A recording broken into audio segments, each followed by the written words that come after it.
After 19 seasons of silence, the most shocking truth about sister wives isn't what Robyn did, it's why no one ever stopped her. Fans are furious, confused, and asking the question TLC never answers. Why won't anyone confront Robyn Brown to her face? Behind the therapy sessions, tearless sobs, and endless gaslighting lies a darker reality: fear, manipulation, and consequences so severe they fractured an entire family. Some tried to speak up, and paid the price. Others stayed quiet, and walked away forever. But what really happens when someone challenges Kody and Robyn off camera? And could Season 20 finally expose the confrontation fans have been waiting for? Stay with us, because the truth the Browns avoided for years is finally bubbling to the surface. Sister wives: why don't cast members confront Robyn directly? After 19 seasons on TLC, it's abundantly clear that most Sister Wives cast members don't particularly care for Robyn Brown.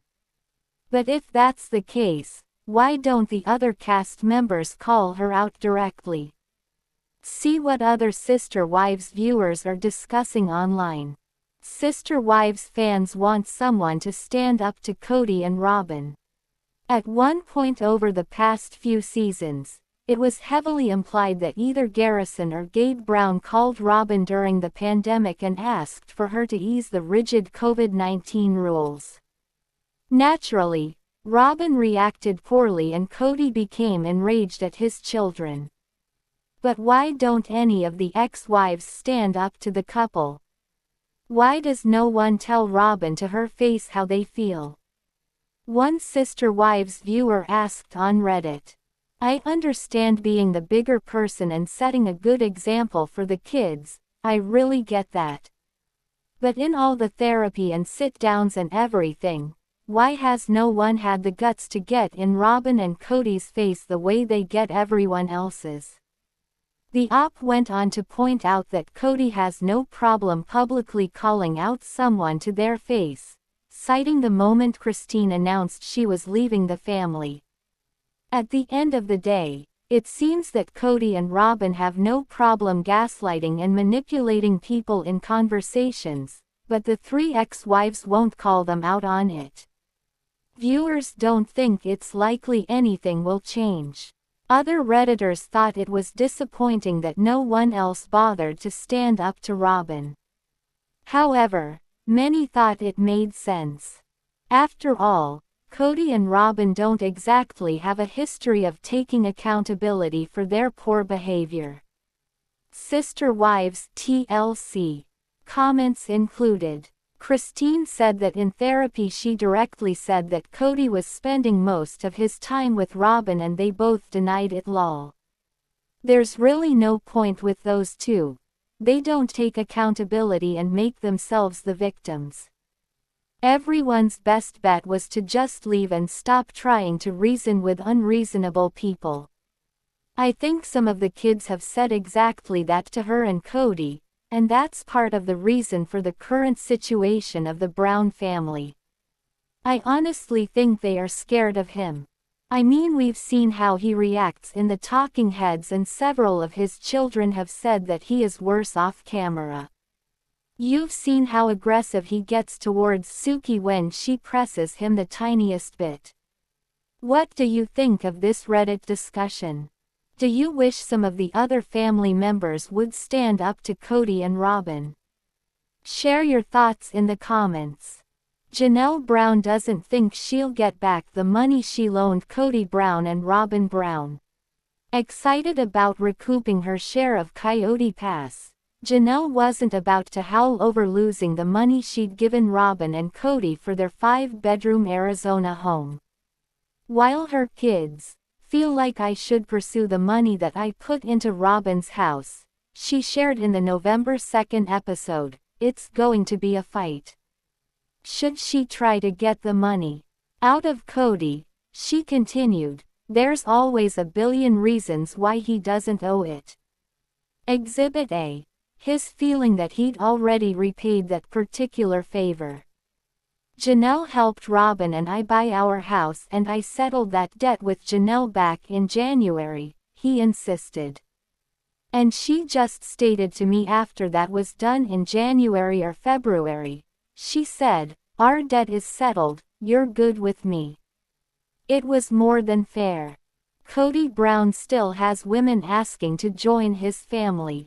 Should Kody still be interested in having his love multiplied, there's no shortage of options. As he revealed to Robyn on the November 2nd episode, "I got another one of those emails from some woman talking about plural marriage. The unnamed person was kind of chastising me for deciding to quit plural marriage," he explained to his sole remaining bride.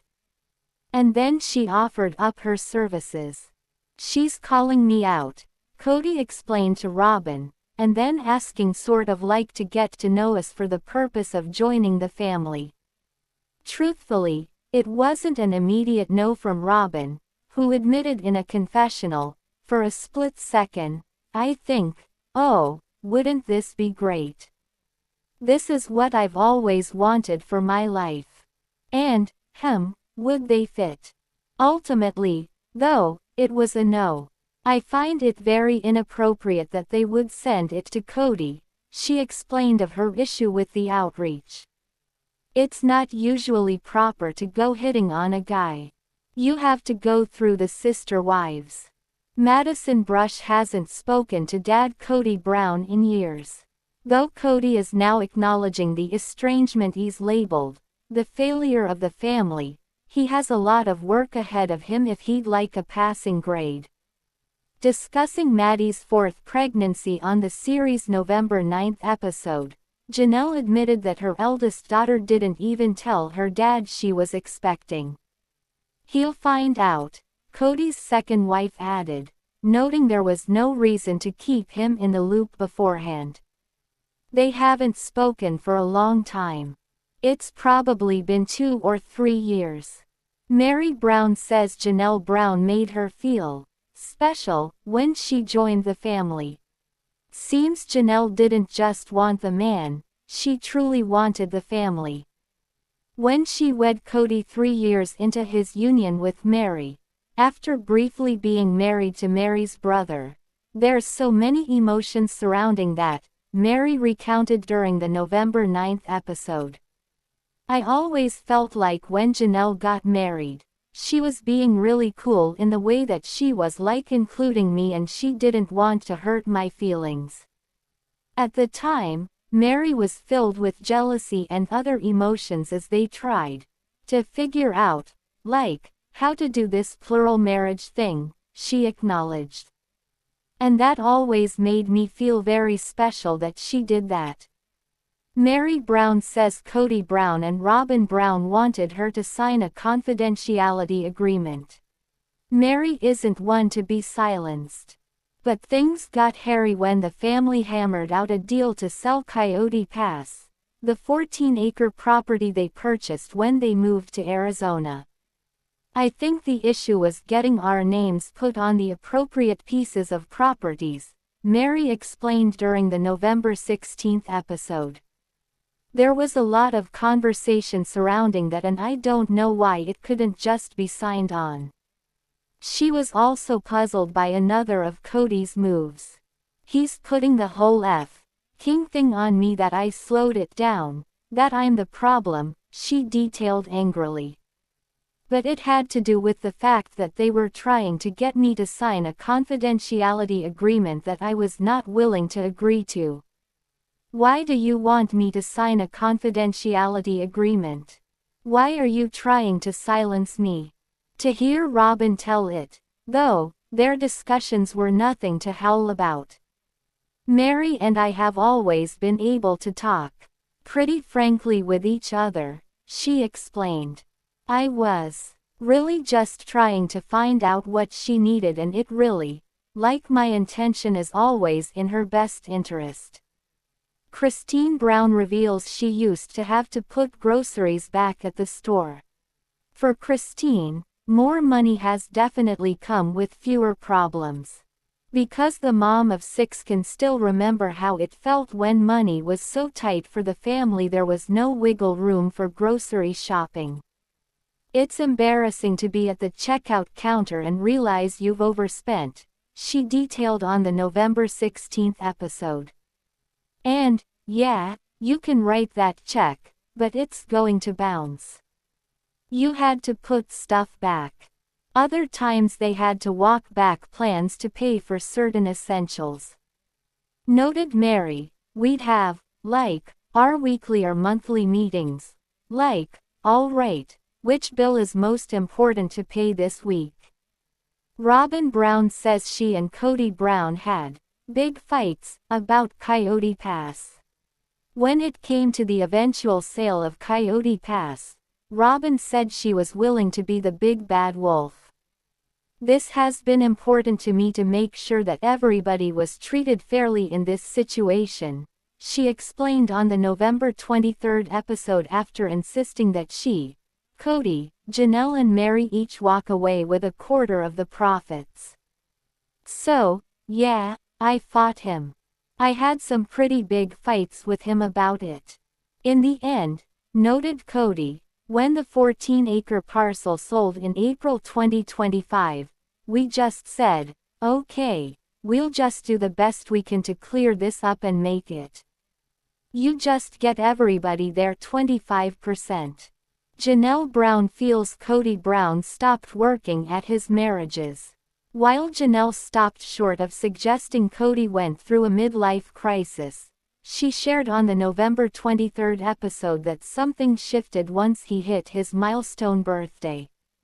Happily ensconced with fourth wife Robyn at that point, Kody turned 50 and all of a sudden he started making all this noise about he was carrying the whole family and I think he had this wife who just was his soulmate or whatever, Janelle detailed, explaining that he felt but Kody took issue with the idea that he didn't put in the work.